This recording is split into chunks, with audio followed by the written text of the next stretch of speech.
NTR trust తరఫున ఇప్పటికే అనేక రకాల సేవా కార్యక్రమాలు నిర్వహిస్తున్న నేపథ్యంలో తలసేమియాతో బాధపడుతున్న చాలామంది ప్రజలకు సహాయార్థం మేడం నారా భువనేశ్వరి గారు ముందుకు వచ్చారు. ఎన్టీఆర్ ట్రస్ట్ తరఫున ఇప్పటికే ఆ రక్తంతో పాటు మందులు కూడా ఉచితంగా అందిస్తున్న నేపథ్యంలో దాదాపు 5 పెద్ద కేంద్రాలు నిర్వహించి వారి ద్వారా మరింత మెరుగైన వైద్య సేవలు అందించే విధంగా ఆమె అడుగులు వేస్తూ ఉన్నారు. ఈ నేపథ్యంలో వివిధ ప్రాంతాల్లో మ్యూజికల్ నైట్లు నిర్వహించడం ద్వారా ప్రజలను కూడా ఇందులో భాగస్వాములు చేసేందుకు శ్రీకారం చుట్టారు. అందులో భాగంగా విజయవాడ ఇందిరాగాంధీ స్టేడియంలో ఫిబ్రవరి 15వ తేదీన ఒక కార్యక్రమం నిర్వహిస్తారు. ఈరోజు మేడం గారు ఆ మొత్తం కార్యక్రమానికి సంబంధించి కూడా పరిశీలనకు వచ్చారు. మనతో పాటు మేడం గారు. మేడం నమస్తే అండి. ఈ తలసేమియాకి సంబంధించి చాలా ఇప్పటికే మీరు మాట్లాడి ఉంటారు. అంటే వాళ్ళు ఏ విధంగా ఇబ్బందులు పడుతున్నారు, మీరు ఈరోజు ఇంత కార్యక్రమం నిర్వహించడానికి మిమ్మల్ని చెల్లించి వేసిన తలసేమియా అనేది ఇది పేషెంట్స్ పుట్టేటప్పుడే వాళ్ళకి ఈ వ్యాధితో వాళ్ళు పుడతారండి. ఇది జెనెటిక్ బ్లడ్ డిసార్డర్ అంటారు. వాళ్ళకి తెలీదు ఇది ప్రాబ్లం. థాలసీమియా అనేది ఎవరు అనుకోరు మనం వెళ్ళి చెకప్ చేయాలని. కానీ థాలసీమియాలతో మెయిన్ ప్రాబ్లం ఏంటంటే హిమోగ్లోబిన్ అంటే రక్తం అది 10% 12% అనే ఉండాల్సింది ఉండదు. అది ఎంత ట్రీట్మెంట్ బ్లడ్ ట్యాబ్లెట్స్ తీసుకున్న ఐరన్కి ఆ హిమోగ్లోబిన్ అనేది కింద పడతా ఉంటుంది, డౌన్ అవుతూ ఉంటుంది. అట్లానే వాళ్ళు ఊపిరి తీసుకోవాలన్నా చాలా బాధపడతారు. సో మనం ఏమనుకుంటాం మెంటలీ మనం అనుకునేది మనకి స్పాండిలైటిస్ ఆర్ వేరే వ్యాధులు ఉంది అనేది అనుకుంటాం. మనం థాలసీమియా అనేది ఎవరం అనుకోము. సో నేను అనేది ఎవరైనా ఈ ప్రాబ్లం ఎదుర్కొన్నప్పుడు వాళ్ళు తప్పకుండా ఈ ఉండే టెస్ట్తో పాటు థాలసీమియాకు కూడా స్పెషల్గా టెస్ట్లు ఉంటాయి, అవి చేసుకుంటే మంచిది. అది కూడా కాకుండా ఇది చాలా అర్జెన్సీ అనేది కూడా ఉంటుంది. ఈ వ్యాధితో బాధపడుతున్న వ్యక్తులు ఒక్కొక్కసారి 2-3 వారాల్లోనే వాళ్ళు ఎమ్మటే they have to go in for blood transfusion. అది చాలా ఇంపార్టెంట్. అట్లానే వాళ్ళు ఊపిరి తీసుకోవటానికి కూడా స్పెషల్ కిట్స్ అనేది అవైలబుల్గా ఉంటుంది. అది వాళ్ళు ఉపయోగించుకోవాలి.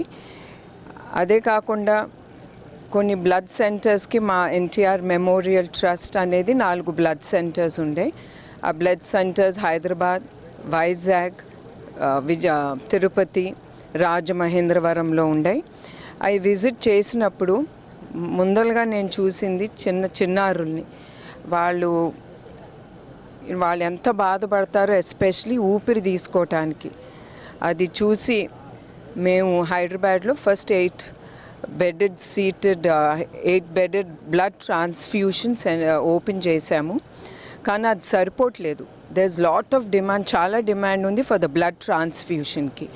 సో అందుకే ఇప్పుడు ఈ తమన్న గారితో ఈ ఫిబ్రవరి 15న మేము నిర్వహించే ఈ కార్యక్రమం దాంట్లో మాకు వచ్చే లాభాలతో మేము తప్పకుండా ఒక 5-6 థాలసీమియా సెంటర్స్ ఎస్పెషలీ మా బ్లడ్ బ్యాంక్ ఎక్కడుందో అక్కడ తప్పకుండా ఓపెన్ చేస్తాము.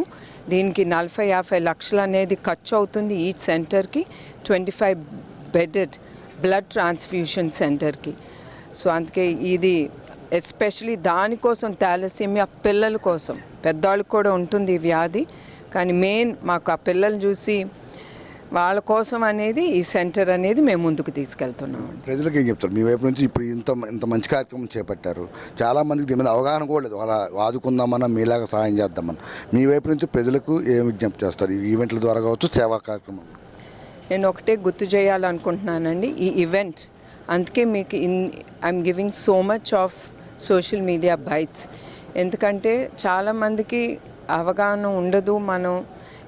This is just a reminder, మీకు గుర్తు చేయటం ఏంటంటే మీరు కొనే ఒక టికెట్ అది 300 అవ్వచ్చు, 1000 రూపాయలు అవ్వచ్చు, ఎంత కాస్ట్ అయినా అవ్వచ్చు. కానీ మీ ఖర్చు పెట్టే ఆ డబ్బు మీరు ఇక్కడ మీ కుటుంబం సమేతంగా వస్తారు, సంతోషంగా ఈ ఈవెంట్లో పాల్గొంటారు. అది ఒక ఎత్తు అవుతే మీరు ఖర్చు చేసే ప్రతి రూపాయి ఆ టికెట్ మీద మీరేం ఖర్చు చేస్తున్నారో ఆ ప్రతి రూపాయి మీకు నేను గుర్తు చేస్తున్నాను. That will go for the social cause for thalassemia పిల్లలకి బాధ్యతలకండి. Thank you. ఇది ముఖ్యంగా చూస్తూ ఉన్నాము. ఈ తలసేమియా సంబంధించి ప్రధానంగా ఈరోజు భువనేశ్వరి గారు ప్రత్యేకంగా తన వంతుగా ఇప్పటికే ఎన్టీఆర్ ట్రస్ట్ తరఫున సాయం అందించడమే కాదు ప్రజలను కూడా ఇందులో భాగస్వామ్యం చేసే విధంగా ప్రధానంగా ఇటువంటి ఈవెంట్ల ద్వారా ప్రజలందరినీ కూడా ఒక చోటకు చేర్చి వచ్చే టికెట్ల కొనుగోలు ద్వారా వచ్చే డబ్బును కూడా తలసేమియా పిల్లలు ఏదైతే ఇబ్బంది పడుతున్నారో వాళ్ళకి ఉపయోగించాలని కూడా నిర్ణయించుకొని చెప్తున్నారు. అదేవిధంగా దాదాపు రాష్ట్రంలో 5 కేంద్రాలను ప్రత్యేకంగా ఏర్పాటు చేసి వారికి మందులు కావచ్చు, బ్లడ్ ఇవ్వడం కావచ్చు, అలాగే రక్తం మార్పిడికి సంబంధించి కూడా ఎంతో అవసరం ఉన్న నేపథ్యంలోనే ఈ బృహత్తర కార్యక్రమాన్ని చేపట్టామని ఇందులో ప్రజలు కూడా తమ వంతుగా ఇటువంటి కార్యక్రమాలను ఆదరించి తమ వంతు సహాయ సహకారాలు అందించాలని కూడా భువనేశ్వరి విజ్ఞప్తి చేస్తున్నారు. Video journalist Nagaratna Varaprasad, ఏవినాంధ్రజ్యోతి, Vijayawada Indira Gandhi stadium నుంచి.